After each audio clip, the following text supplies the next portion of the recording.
Hello, welcome back. Oh, hello. Today we are going to be doing the second video in a series of videos all about helping you play Pokemon like a professional Pokemon player, or get good, as I'm calling it, because, I am clearly an expert. I have consulted with other folks who are very good at the game to help me sort of craft this a little bit. So, Today's episode, we are going to be doing this, the second episode in the series, and we are going to be doing what I call setup. The last episode, if you want, you can check it out. It's all about knowledge, right? What do you know about your deck, about the meta, etc.? How do you prepare yourself mentally before you ever sit down at a table, right? And this episode is all about setup. So, what do you do at the very beginning of the game? And I think there's a very interesting quote. It's a little bit extreme, but there's a Sun Tzu quote that says, every battle is won before it's ever fought. And while it's extreme, it is not entirely inaccurate from the perspective of playing a game like Pokemon. At the very beginning of the game, you have a few critical choices to make. And today's episode is all about helping you figure out what choices those should be. So I think the very first choice you make, other than calling heads or tails, but let's say that you win heads or tails. If you don't win and your opponent picks, then it doesn't matter what they pick, right?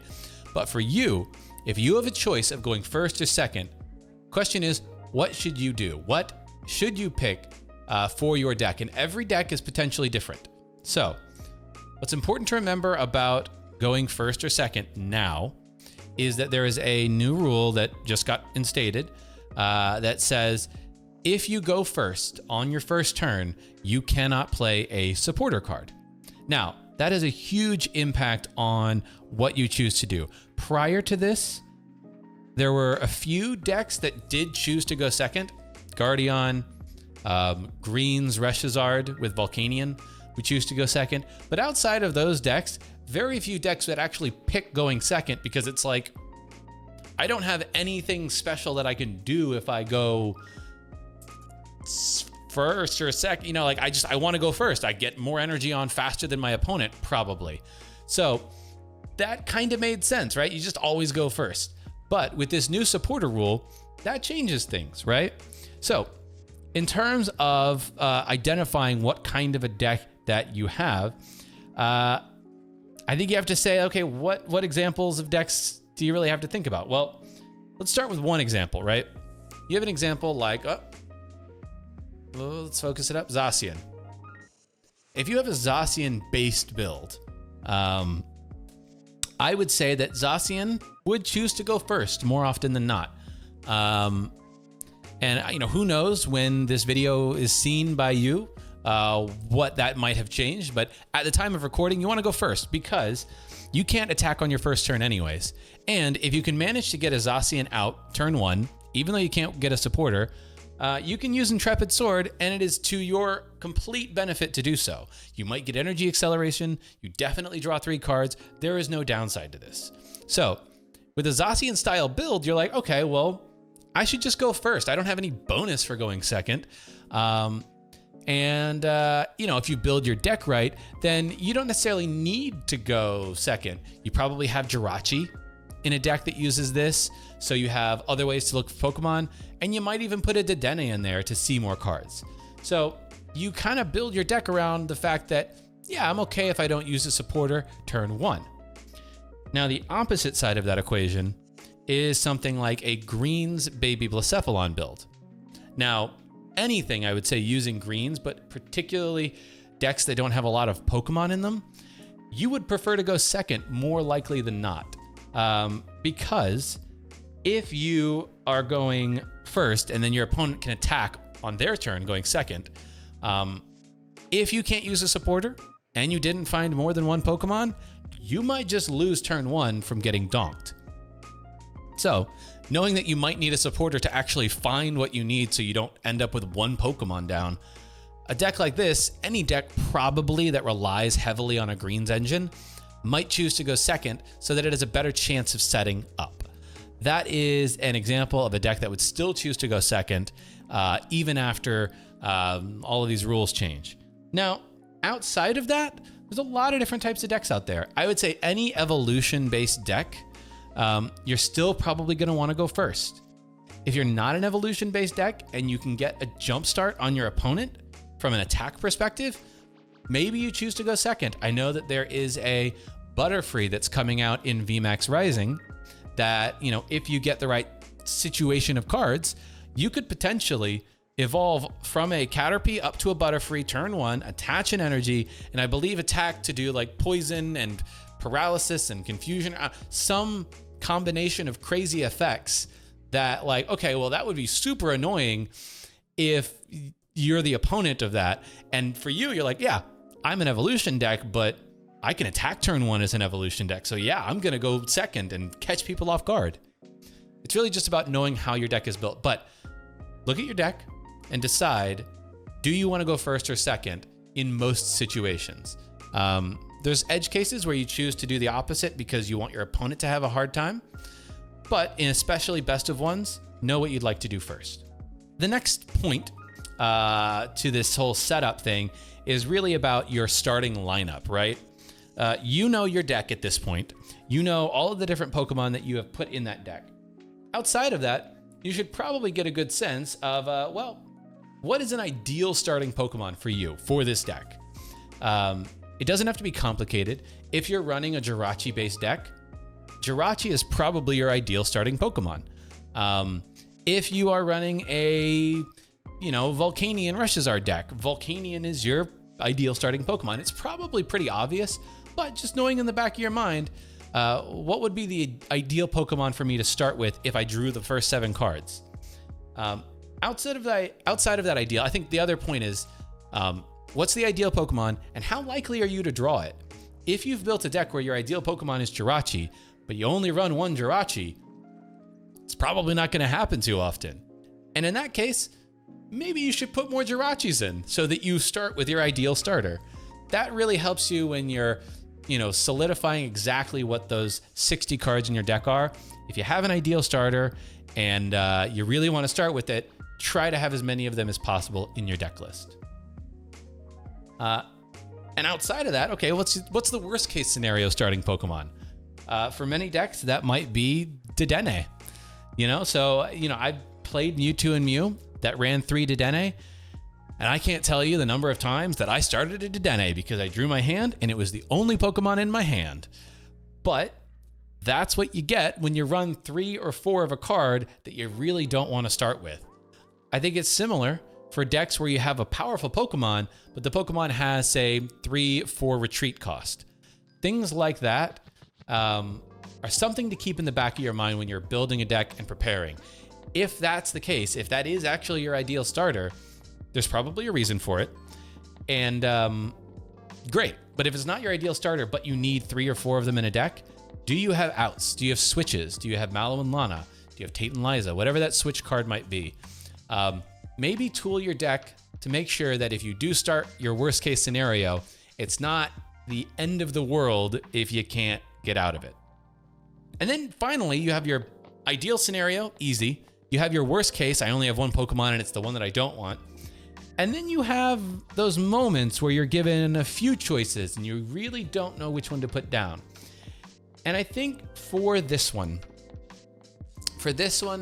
I would say look at the retreat cost of the Pokemon.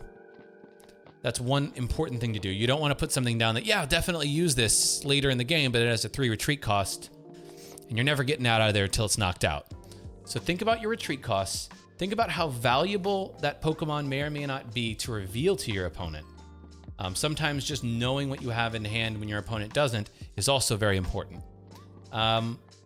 Yeah, and then also think about what you'd be willing to sacrifice. There might be 2 or 3 Pokemon you have in hand, and you're like, well, this isn't great, but I'm willing to give this card up if it's 1 or just even 2 prizes sometimes, because I really don't want them to go after these other Pokemon that I could be putting down. Those, I think, are some things to keep in the back of your mind when you're looking at a hand and deciding between Pokemon. And then finally, there's the question of when you've drawn that first 7 cards, do you bench anything else right away? And my gut tells me no. You don't want to bench extra Pokemon if you're going first, especially because you want to see what your opponent is playing, and then you have the opportunity to bench. If you're going second, you don't want to bench more Pokemon because you don't want to give away what you're playing potentially. So I would say usually don't ever put more than one Pokemon, the one that you have to put on the field to start the game. The only exception to this rule is if you know that your opponent is playing a hand disruption based deck and they might have a way of disrupting your starting hand, like a Mismagius type build. They get a couple of Mismagius off and then they reset stamp you from your 6-card hand to a 4-card hand. That could really be devastating. If you know your opponent could do that, that means that you're probably in a best of 3. Then maybe you bench something extra. Otherwise, don't bench extra Pokemon. It's just not necessary. The third point to this whole setup discussion is identifying what your opponent is playing. So you've chosen your starting Pokemon, right? And now it's your turn. You could put extra Pokemon down if you want, but what do you choose to put down? You don't want to waste that bench space. You don't want to give your opponent free potential prizes sitting out there. And that really comes down to, well, what's their starting Pokemon? And I think it's important to be able to evaluate what decks play certain Pokemon types. So if you're playing a deck and the opponent has a Jirachi out front, a Jirachi out front is really hard to tell, right? You know they're not playing greens. Outside of that, it could be basically anything. A ton of decks play Jirachi. So at that point, just set up like you would if you didn't know anything, right? Like then just go with whatever you have available to you to get your best setup. If you look across from you, however, and you see something like a Cramorant. Cramorant is a weird card to see in the active, but it indicates a couple things. Cramorant's second attack does 160 to the bench. Good attack, but it discards all the energy. Usually, you're not going to run a Cramorant in a deck that doesn't have a way to get energy back onto that Pokemon quickly. So, if you see a Cramorant, you could probably deduce they're playing a energy acceleration style build. That could be Welder, very popular. That could be a Malamar style build. Or you could even see something as crazy as a Porygon Z build with recycle energies. All of these are very possible, but that does narrow down a little bit of what your opponent could be playing. So if you know that they have a seeming way to accelerate a lot of energy, keep that in the back of your mind. See if you choose different Pokemon because of that. And Cramorant, because it snipes, if you have a Mew in your deck, maybe you prioritize a Mew early game. The last thing that you might see across from you is a very obvious example. You might see Pikachu and Zekrom. You know what you're playing against now. It's Pikachu and Zekrom. And then the question becomes, what do you have in hand and how can you do something to counter what they might want to do? The example I gave in my last video for the deck that I shared was a Wobbuffet. It's the Wobbuffet that turns off Prism Star Pokemon. Here, I'll bring it up. This Wobbuffet here, it's gonna focus, there we go. This Wobbuffet's ability basically says Prism Star Pokemon don't have abilities and can't attack. If I'm playing against Pikarom with this deck, I'm probably prioritizing getting this out early if I can. So that's really in terms of identifying your opponent's deck. What do you do with your very first turn, the cards in hand? And also knowing that you can start to pick your prizes. If you're playing against something that is a known entity, you could say to yourself, okay, Pikarom. They're going to play Pikachu and Zekrom. That's 3 prizes. They probably played Dedenne. That's 2 prizes. They might play Jirachi. If they're playing all 3 of those, that could be my path to 3 to 6 prizes. You could also say, I'll just double up on Pikachu and Zekrom's, or Pikachu and Zekrom and Raichu. Knowing what your opponent is playing helps you decide, okay, here's what the most likely scenario for me taking prizes is, and I'm going to play to that out. And then I think the last thing to keep in mind is if you're not entirely sure what they're playing, like I said, Jirachi, even Cramorant, don't overcommit to one strategy. Unless you know for sure what they're playing, if you were to see a Jirachi and say, oh, I know Pikarum's super popular. Pikarum sometimes plays Jirachi. Okay, so I'm gonna go grab my Wobbuffet, throw it down on my bench. Whoa, hey, maybe you're playing the Zacian build and Wobbuffet is entirely pointless, so you've just wasted a bench slot.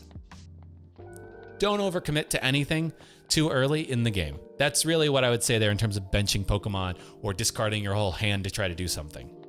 Yeah, so the third point really, just to reiterate, trying to identify your opponent's deck. So you got going first or second, what do I do? What should your starting lineup, your Pokemon be, depending on what you have in your hand? And can you figure out what your opponent's deck is and what other Pokemon you need to go get? This next little portion of the video is going to be, how do you set up? You've decided, let's just say I'm playing Zacian, I'm going to go first. Check. Let's just play this out, shall we? So I'm going first. I'm going to draw 4 cards off the top here. Let's see what we got to work with. We have an okay setup. So this is a tough one, right? I don't have any way of drawing any extra cards at the beginning of the game, depending on what I draw. I don't know what I'm playing against, so I don't know if ADP is going to be a better attacker. So what I'm probably going to do is just put down the one Zacian in the active position. I'll put out my prizes. 2, 4, 6. All right. We flip over and we draw.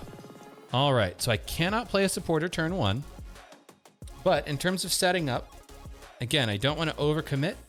I have ways of finding the right Pokemon later. At this point, I would know probably to some degree what I'm up against, but let's just assume it's a Jirachi, and I still don't quite know. So at this point, we're just going to take this metal frying pan. Let's attach it here in case they're running some sort of a fire deck. Let's attach 1 energy to the active because I put the frying pan there. Now you could put it to the bench. That's entirely, I think, up to you, but I've chosen to put to the active. And then we pass. I actually don't end my turn like that. I would end my turn with an Intrepid Sword. 1, 2, and 3. Okay. So actually, now that I have all of these cards in hand at the end of my first turn, I'm going to see what my opponent has. I now have an out to go find ADP if I want, or a Jirachi. I have, if I decide to go get a Jirachi, an escape board for that Jirachi. I have this, right? And probably I'm going to Professor's Research unless the opponent just has something crazy in hand that I want to get rid of. But I'm probably just going to Professor's Research, get 1 energy into the discard, and hope I eventually draw into a Metal Saucer. So that's kind of my game plan going forward. That was my setup. I was able to get back up to 7 cards to end the turn, which is really good. I have a Pokemon that, you know, it's not in a great position, but it's 1 energy away from a retreat, which isn't terrible. That is this sort of setup. Now, my ideal scenario would obviously have been Jirachi, but I'm not going to donk, and I'm feeling pretty good. That is just a good example of, I think, what you might encounter in a game, right? You have a couple of hard choices, but I did not overcommit with the Lucario Melmetal too early. And it paid off. Now I have options. So in terms of this board state and ending your first turn, right? This is all about setting up. And in terms of ending this turn, I ended it with an Intrepid Sword because, hey, it's the best way for this deck to end. You might have scenarios, though, where you think your opponent can take a knockout on something in the active. If you have a way of getting it out of the active, and it's an important Pokemon, maybe put something up front that you don't mind, or put something up front you know that your opponent can't knock out. Those are all important aspects to how you end that first turn, and allowing yourself options going into turn 2 so that your whole strategy isn't derailed. So hopefully that quick little example plus all of the information helps you better understand what the process you should be doing in your mind is for the purpose of setting up in any given game. Just to recap real quick, you have, do you want to go first or second? Check. You have, what is your ideal starter Pokemon? And what is your ideal starting lineup? not knowing anything about your opponent. The third point is, okay, once you flip the cards over, can you figure out what your opponent is playing? Do you have enough knowledge of the game to say definitively they're playing this, or definitively you don't know what they're playing, right? And you don't want to overcommit. Fourth point is the example I showed of setting up. What Pokemon do you have access to? What ways can you not overcommit but still get the resources you need? And finally, how do you end your first turn? Do you leave something in the active that you don't mind getting knocked out? Do you put something in the active that you know that your opponent probably can't knock out? And I think all of those together are a really good starting point for your strategy to setting up any given game, setting yourself up for success. Definitely let me know if you like this video. I know some of this is either super obvious or I don't know. Hopefully it's articulated well, and hopefully it's enlightening for some of you to just categorize all of the information like this. For me, this has been really helpful in understanding how I play the game, and also how I've been learning to play the game from others.